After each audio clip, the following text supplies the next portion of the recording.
बिस्मिल्लाहिर्रहमानिर्रहीम अस्सलाम वालेकुम। Welcome back to cooking 24। आज हम अपने चैनल पे आपको बनाना सिखा रहे हैं कि गाय, बछड़े या बकरे के पाए आप किस तरह साफ़ कर सकते हैं।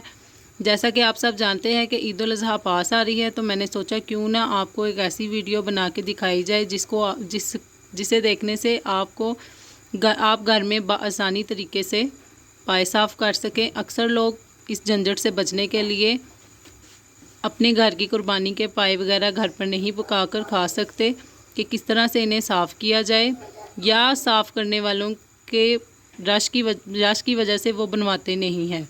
तो आज मैं आपको बहुत ही आसान तरीका बताऊंगी कि आप पाए घर में किस तरह से साफ़ कर सकते हैं। बहुत ही आसान तरीका है। इसको साफ़ करने के लिए हमने 2 बछड़े के पाए लिए हैं। इसके अलावा एक बड़े पतीले में हमने पानी गर्म करने के लिए रख दिया है। तो सबसे पहले आपको ये एक बात बताती चलूँ कि बाज़ लोग अक्सर चूल्हे पे जलाकर पाए साफ़ करते हैं या गैस प्रेशर से साफ़ करते हैं, लेकिन आज हम आपको बहुत ही आसान और बहुत ही मुनफरिद तरीका बता रहे हैं जिससे आप बआसानी घर पर भी पाए साफ़ कर सकते हैं। ना कोई जलने की स्मेल और ना कोई और इशू। तो सबसे पहले हम एक पतीले में पानी लेंगे और पानी हमने इतना लेना है कि पाए अच्छे तरीके से इसमें डिप हो सकें। आप कोई भी घर का पतीला इस तरह से ले सकते हैं, छोटा या बड़ा, वो पाए के साइज़ से आप कोई भी इस्तेमाल कर सकते हैं। तो जैसे ही पानी को जोश आने लगे, पाए को हमने धोकर एक कपड़े से अच्छे तरीके से खुश्क कर लिया है। अब हम इसको खोलते हुए पानी में डालेंगे इस तरीके से। याद रखें कि पानी अच्छे तरीके से गर्म हो। नीम गर्म पानी में हमने पाया नहीं डालना और पाए को हमने हाफ डिप किया है।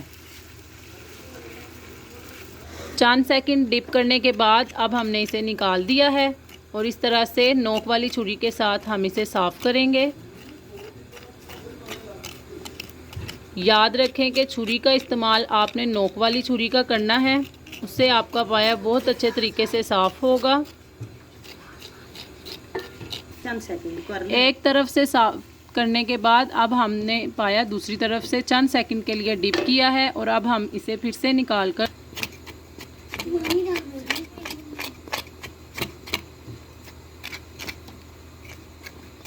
तेज़ छुरी का इस्तेमाल करें। इस तरह से पाया जल्दी से साफ़ होगा। अब हम पाए को दूसरी तरफ से साफ़ कर रहे हैं। पाए को खोलते हुए पानी में चंद सेकंड के लिए डिप करना है, ज़्यादा देर के लिए डिप नहीं करना। इस तरह से पाए साफ़ नहीं होंगे। इस तरह से आप इसे साफ़ करें।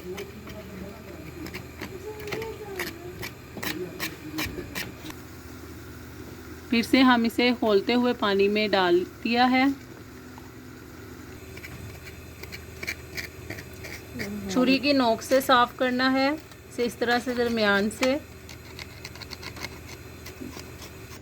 इसी तरीके से हम पाए की ऊपर वाली तरफ से भी पानी में डिप करने के बाद इस तरह से साफ़ करेंगे।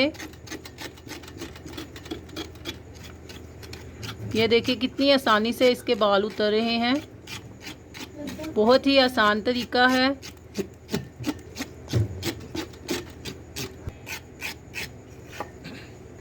फिर से पानी में डिप करेंगे।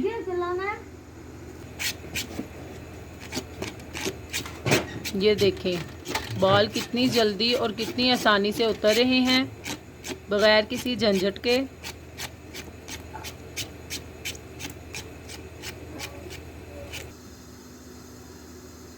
जैसा कि आप देख रहे हैं कि पाए के बाल अच्छे तरीके से उतर गए हैं और कुछ बाल रहते हैं जो अभी दिखाई दे रहे हैं। इन्हें हम चूल्हे पे जलाएंगे फिर ताकि ये साफ़ हो जाएं। और इससे पहले हम आपको इनका ये हिस्सा उतारने का मेथड बताएंगे कि इसे हम किस तरह से उतार सकते हैं। तो इसे उतारने के लिए हम इस पाए को फिर से खोलते हुए पानी में डिप करेंगे। चला जा इस तरह से छुरी की नोक से हम इन्हें उतारेंगे। ये देखें कितनी आसानी से इसका ये हिस्सा छुरी की नोक से ही उतर गया है। ना किसी हथौड़े और ना किसी और चीज़ के इस्तेमाल करने की हमें ज़रूरत पड़ी है। बहुत ही आसानी से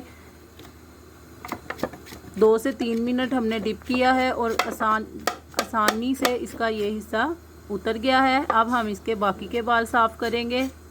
अब हम पाए को इस तरह से चूल्हे पे सेक लगाएंगे ताकि बाकी के जो छोटे बाल या कोई भी रह गए हों वो उतर जाएं और पकाने में या खाने में कोई भी किसी किस्म का मसला ना हो। तो इस तरह से हम इसे छुरी के साथ उतारते जाएंगे। चूल्हे पे इस तरह सेक लगवाने के बाद हमने इसे इसी तरह से छुरी की नोक से साफ़ करते जाना है और जब ये पूरे तरीके से साफ़ हो जाए तो अब हम इसे 15 मिनट के लिए ठंडे पानी में भिगो देंगे। 15 मिनट पानी में डिप करने के बाद अब हम इसे छुरी की नोक से साफ़ कर रहे हैं और जैसा कि आप देख रहे हैं कि पाए कितने साफ़ हो रहे हैं और कितनी जल्दी इसका सारा जो है ना जिल्द क्लीन हो रही है। ये देखें कितनी आसानी से साफ़ हो रहे हैं। ये देखें व्यूवर्स, हमारा पाया कितने अच्छे तरीके से साफ़ हो चुका है। इसी मेथड से आप गाय, भैंस, बकरी और ऊँट का पाया भी साफ़ कर सकते हैं। बहुत ही आसान तरीका है, बहुत ही मुनफरिद तरीका है। बग़ैर किसी झंझट के आप घर बैठे खुद ही ये काम कर सकते हैं।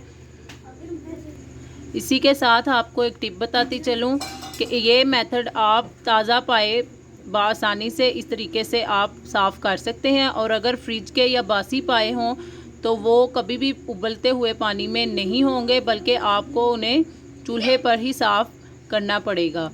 तो अगर आपको हमारी ये वीडियो अच्छी लगी तो लाइक ज़रूर कीजिएगा और हमारा चैनल सब्सक्राइब करना मत भूलिएगा।